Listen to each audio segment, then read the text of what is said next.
At 0641 local time, 50 kilometers out, the sea is still the color of gunmetal. 41 aircraft fly toward the Russian coast in 2 separate sheets of air. The lower sheet skims 50 meters above the water at 160 kilometers an hour, close enough that the prop wash leaves a seam in the swell. The upper sheet cruises 4,000 meters higher, above every gun barrel in the port. Ahead of them, Novorossiysk is waking up. This is the harbor Russia ran to after Sevastopol. 14 warships relocated here after the strike on Black Sea Fleet headquarters in September of 2023. Today, the port is defended by a weapon no drone in this war has faced before, and by dawn it will have fired at nothing it could hit. Between those drones and the frigate tied up at the naval pier sit 5 layers of defense. Electronic warfare, long-range surface-to-air missiles, a point defense system built specifically for slow, low targets, a brand new laser weapon, and the guns of the fleet itself. Every one of them fails in the next 35 minutes, and everyone fails for a different reason. What connects them is not a weakness in any single system. It is the shape of the harbor they were sent to protect. The aircraft coming in are Firepoint FP1s, $55,000 each, roughly a third of what a Shahed 136 costs. Ukraine builds between 100 and 200 of them a day across more than 50 dispersed production sites. The airframe is laser-cut plywood, 2.5 meters of wingspan, 3.5 meters of fuselage, a 2-cylinder engine turning a pusher propeller, a solid fuel booster for the rail launch, and a skin treated with radar-absorbent material. Warhead 60 to 120 kilos, range 1,600 kilometers. It is a plywood aircraft with a motorcycle engine, and it can reach Moscow. Waiting for it is a defensive network in which a single interceptor round costs more than the apartment blocks stacked on the hillside behind the launcher. The exchange rate of this war is set right there, and it does not favor the side with the better missiles. The first Russian weapon fires before anything is visible. A coastal spoofing complex floods the approach with a forged satellite signal, stronger than the real constellation, and telling every receiver that listens that it is somewhere else entirely. In the drone feed, the Phantom position sits over Gelendzhik, 30 kilometers down the coast. It is the equivalent of swapping every street sign in the country overnight. Anyone reading the signs ends up in a ditch. The FP1 does not turn a single degree.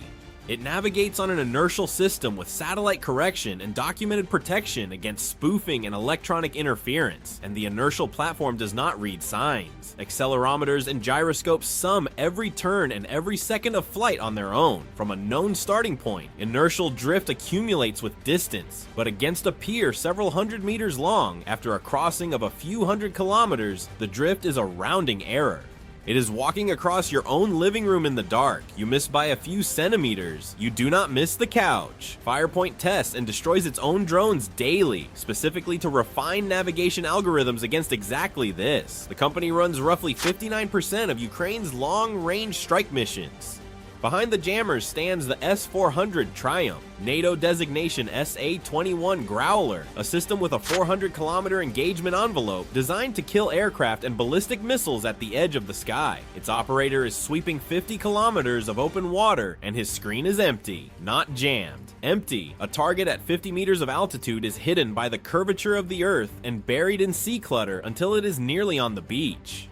The high sheet crosses the radar horizon at 25 kilometers, and the screen fills with contacts all at once, every one of them arriving in the same second, because they were all below the horizon in the same second. One interceptor goes out against a low runner. It detonates 2 meters above the water, short and harmless. The proximity fuse is calibrated for the return signature of an aircraft, and it cannot separate a plywood drone from the sea underneath it. 400 kilometers of reach, defeated by 2 meters of air. It is a top-tier home security system with every sensor tuned for a man of average height, and what came through the wall is a rat running along the baseboard. 700 meters above the harbor, on the ridge of the Markok, sits the system this morning was supposed to belong to, the Panzer S-1, Russian designator 96K6 NATO SA-22 Greyhound, his point defense built for slow, low, small targets.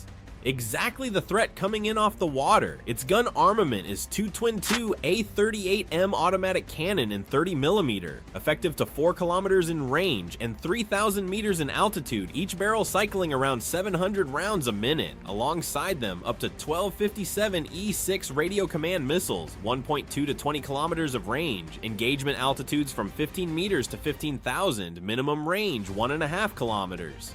Each missile is 3.3 meters long, 170 millimeters in diameter, 75.7 kilos at launch, with a fragmentation warhead of about 20 kilos. Sensing is layered too. An S-band surveillance radar, a phased array fire control radar tracking up to 20 targets and engaging 4 at once, and an electro-optical channel with thermal imaging for when the radars are being argued with. Against the low sheet, all of it works. The gun does not need a proximity fuse, and it does not need a minimum target size. Threading a needle is hard. Throwing a bucket of gravel into the air is not. The tracer stream reaches out, the lead drone flies into it, and 3.5 meters of plywood come apart in the air over the breakwater. Then the next one, then the next. The arithmetic underneath that engagement is the problem.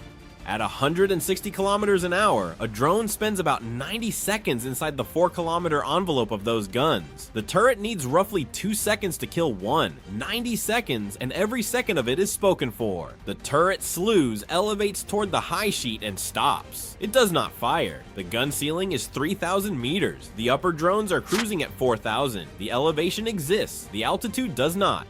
1,000 meters of vertical separation, and the most capable close-in gun system in Russian service is a Spectator. The 57E6 would reach 20 kilometers of range, 15,000 meters of altitude, more than enough. But the fire channel is still committed to the previous target, and radio command guidance means the missile flies where the radar is looking, which is somewhere else. It is a 4-line switchboard with 30 calls ringing at once. Nothing is broken. There simply are not enough hands. Then the high drones nose over into the dive, down into the basin of the harbor itself, and the firing solution the crew now has would put 30mm projectiles on a descending line straight through the city terraced up the slope behind the port. 340,000 people live on that hillside. The swarm was not split into 2 altitude bands to cover more ground. It was split so that every weapon in Novorossiysk would spend the morning shooting at the half it could not reach. The new weapon comes on at about 2 kilometers out. Blue beams sweep up off the shore and lock onto the incoming drones. 445 nanometer emitters built from commercial laser diodes, cheap, scalable, and pointed at exactly the right problem. The physics behind them is sound. Ordinary silicon camera sensors are disproportionately sensitive in the blue band. Put enough of that light down a lens and the sensor saturates, the frame washes to white, and an operator flying by video is suddenly flying blind. Against a Shahed with an optical camera and a man in a chair somewhere reading the feed, it works. The drones do not flinch. Nothing in the flight path changes by a degree. The seeker on these FP1s reads infrared. Different band, different sensor, different physics. Visible light does not saturate a thermal detector. You cannot deafen a man with a flashlight. And underneath even that, an FP1 flying to a fixed coordinate on inertial navigation does not require a camera feed at all. Blind it completely and it still arrives. The newest weapon in the Russian inventory, performing at full power for an audience with no eyes to blind. The last layer opens up all at once. Heavy machine guns on the slope. 23mm anti-aircraft cannon on truck beds. Light deck weapons, rifle fire, anything with a barrel. The whole hillside is firing. Nothing comes from the water. Novorossiysk is a city wedged between a mountain and a bay, and the fleet is moored along the inner edge of that bay, with the town stacked on the slope behind it. The hills can fire downward, out to sea, with the water behind their targets. The ships cannot fire across the harbor without putting rounds into each other and into the apartments on the ridge beyond, so the ships hold their fire, not from surprise, from geometry. The Sheskari's oil terminal is burning by now, and the smoke column is filling the sky with false suns for anything guiding on heat. It does not help. A burning tank is hot everywhere at once, a shapeless bloom. A warship is hot in the shape of a warship. A hull line, a stack, a superstructure, the same silhouette the Seeker was trained to hold. The drone keeps its lock. The target is the Pitlivy. Project 1135 M. Burevestnik, NATO Krivak 2, hull number 868. Keel laid at the Yantar Yard in Kaliningrad on the 27th of June 1979. Launched on the 16th of April 1981. Commissioned that November. 2,935-ton Standard, 123 meters long, 32 knots, a crew of 194. Her air defense is 4 ZIF-122 launchers with 40 OSA-M missiles, NATO SAN-4 Gecko, a 1960s design, and 200mm AK-100 guns, and nothing else. No Cashton, no AK-630, no close-in weapon system of any kind.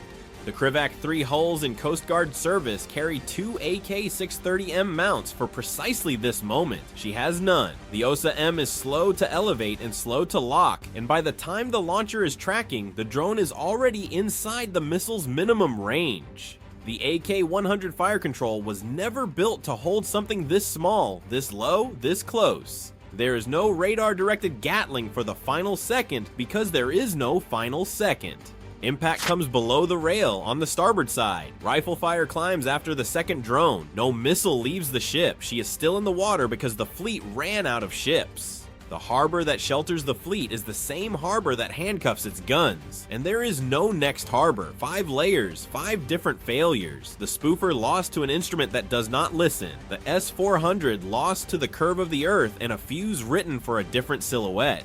The Panther lost 1,000 meters of ceiling and a fire channel it did not have to spare. The lasers lost a spectrum. The fleet lost to the city at its back. Nothing on that list is a defect. Every one of those systems performs to specification. The specification was written for a different war, one with fewer targets, and each of them worth intercepting. The Pit-Livy was launched in April of 1981. She has been in the water for 45 years, which makes her older than every system that failed to protect her this morning, older than the S-400 by 2 decades, older than most of the men who fired at the things that came for her. $55,000 of plywood arrived on schedule, and the 400-kilometer missile system, the thermal imaging point defense, and the laser weapon all watched it come in. The Black Sea Fleet has already run once. 14 ships came here after Sevastopol, and Fleet Command has reportedly been planning to move what remains of its Crimean structures to Novorossiysk as well, according to the Ukrainian partisan group Atesh, whose claim has not been independently confirmed. Novorossiysk was the answer to Sevastopol. It is also the answer to a much larger question. More than 30% of Russia's total oil exports move through the Kashkary's terminal. 3 berths, up to 7 vessels loading simultaneously. Tankers of up to 250,000 deadweight tons. The fleet's refuge and the country's export artery occupy the same 3 kilometers of coastline. And this morning, both of them were on fire at the same time. There is no third port. The Black Sea coast Russia controls runs out, and every remaining option is closer to Ukraine, not further. A country can move a fleet once. Moving it twice means admitting the second harbor was never a harbor either, and the arithmetic that arrived at 0641 was $55,000 against a frigate and 30% of a national export economy. If you want to see what happens when the same war is fought a meter at a time instead of 600 kilometers out, watch what Russia found inside that Ukrainian trench that made them surrender. That one is next.